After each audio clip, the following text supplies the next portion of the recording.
ಏಕಾದಶಿ ಅಂದರೆ ಹಿಂದೂ ಧರ್ಮದಲ್ಲಿ ಅತ್ಯಂತ ಪವಿತ್ರವಾದಂತಹ ದಿನ. ಈ ದಿನ ಶ್ರೀ ಮಹಾವಿಷ್ಣುವನ್ನು ಭಕ್ತಿಯಿಂದ ಪೂಜಿಸಿದರೆ, ಆರಾಧಿಸಿದರೆ ವಿಶೇಷ ಫಲ ಲಭಿಸುತ್ತದೆ. ಏಕಾದಶಿಯ ಉಪವಾಸ ಮತ್ತು ಮಂತ್ರ ಜಪಕ್ಕೆ ತುಂಬ ಮಹತ್ವವಿದೆ. ಈ ದಿನ ಮಾಡಿದ ಪೂಜೆ ಮತ್ತು ಪ್ರಾರ್ಥನೆ ಬಹಳ ಶೀಘ್ರ ಫಲವನ್ನು ನೀಡುತ್ತದೆ. ಆದ್ದರಿಂದ ಇಂಥ ಪವಿತ್ರ ದಿನಗಳಲ್ಲಿ ವಿಷ್ಣುವನ್ನು ಆರಾಧಿಸುವುದು, ಜಪಿಸುವುದು, ಮಂತ್ರವನ್ನು ಪಠಿಸುವುದು ಅತ್ಯಂತ ಶುಭಕರ. ಹಾಗಿದ್ದರೆ ಈಗ ಕೇಳೋಣ ವಿಷ್ಣುವಿನ ಮಂಗಳಕರವಾದಂತಹ ಈ ಒಂದು ಮಂತ್ರವನ್ನು. ಈ ಮಂತ್ರ ಕೇಳುವುದರಿಂದ ಮನಸ್ಸಿಗೆ ಶಾಂತಿ, ಹಾಗೆ ಜೀವನದಲ್ಲಿ ಎದುರಾಗುವ ಸಮಸ್ಯೆಗಳು ನಿಧಾನವಾಗಿ ದೂರವಾಗುತ್ತವೆ. ಶ್ರೀ ಮಹಾವಿಷ್ಣುವಿನ ಕೃಪೆ ನಮ್ಮ ಮೇಲೆ ಸದಾ ಇರುತ್ತದೆ. ಈ ಪವಿತ್ರ ದಿನಗಳಲ್ಲಿ ಮಂತ್ರ ಜಪಿಸಿದರೆ ಪಾಪಗಳು ಕೂಡ ಕಡಿಮೆಯಾಗುತ್ತವೆ. ಮನಸ್ಸಿನ ಇಚ್ಛೆಗಳು ಪೂರ್ಣವಾಗಲು ಇದು ಸಹಾಯ ಮಾಡುತ್ತದೆ. ಮನೆಯಲ್ಲಿ ಸುಖ, ಶಾಂತಿ ಮತ್ತು ಐಶ್ವರ್ಯ ಹೆಚ್ಚಾಗುತ್ತದೆ.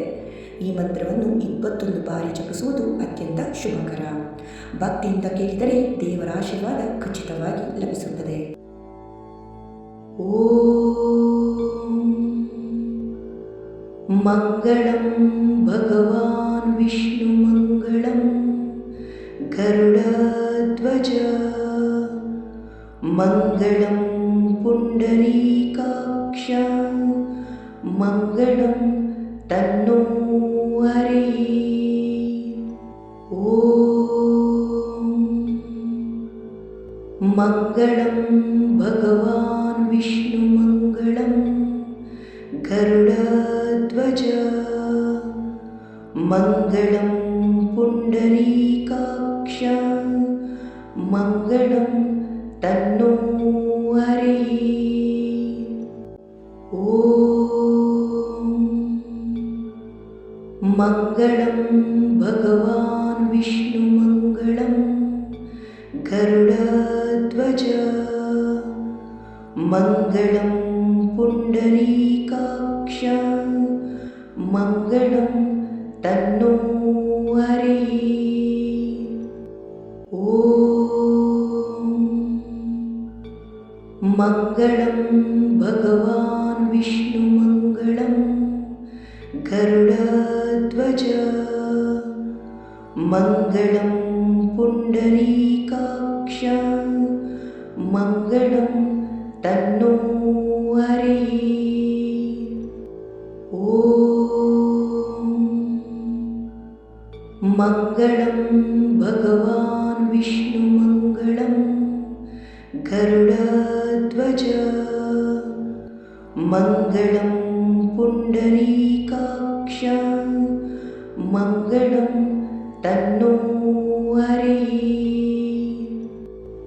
ಓಂ ಮಂಗಳಂ ಭಗವಾನ್ ವಿಷ್ಣು ಮಂಗಳಂ ಗರುಡಧ್ವಜ ಮಂಗಳಂ ಪುಂಡರೀಕಾಕ್ಷ ಮಂಗಳಂ ತನ್ನೋ ಹರೇ. ಓಂ ಮಂಗಳಂ ಭಗವಾನ್ ವಿಷ್ಣು ಮಂಗಳಂ ಗರುಡಧ್ವಜ ಮಂಗಳಂ ಪುಂಡರೀಕಾಕ್ಷ ಮಂಗಳಂ ತನ್ನೋ ಹರೇ. ಓಂ ಮಂಗಳಂ ಭಗವಾನ್ ವಿಷ್ಣು ಮಂಗಳಂ ಗರುಡಧ್ವಜ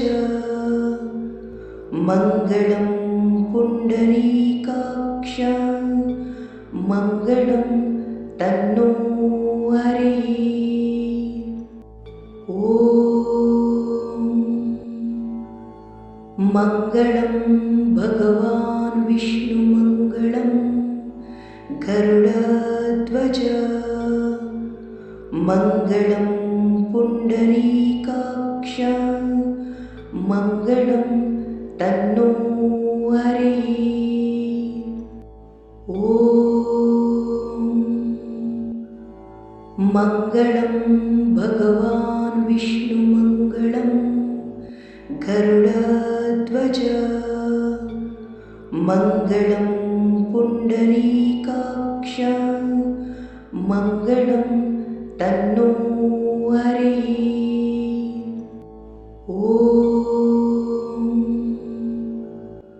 मङ्गलं भगवान् विष्णुमङ्गलं गरुडध्वज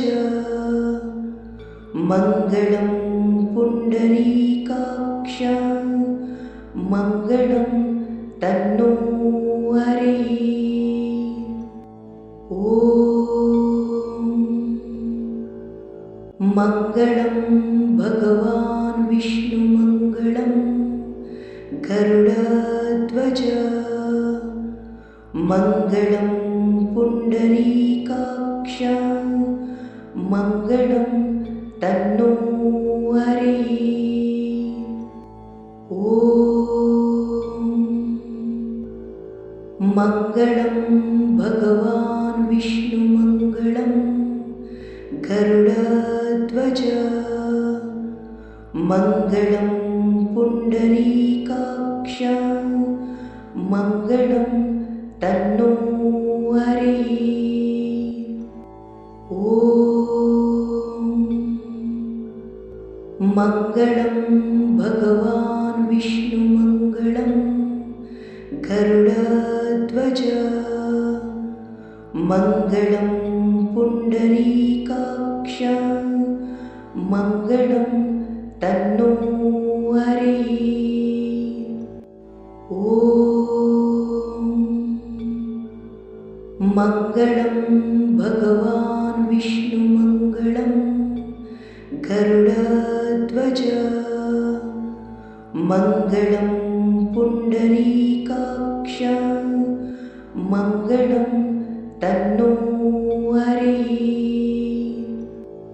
ॐ मङ्गलं भगवान् विष्णुमङ्गलं गरुडध्वज मङ्गलं पुण्डरीकाक्ष मङ्गलं तन्नो हरिः ॐ मङ्गलं भगवान् विष्णुमङ्गलं गरुडध्वज मङ्गलं पुण्डरीकाक्ष मङ्गलं तन्नो हरिः ॐ मङ्गलं भगवान् विष्णुमङ्गलं गरुडध्वज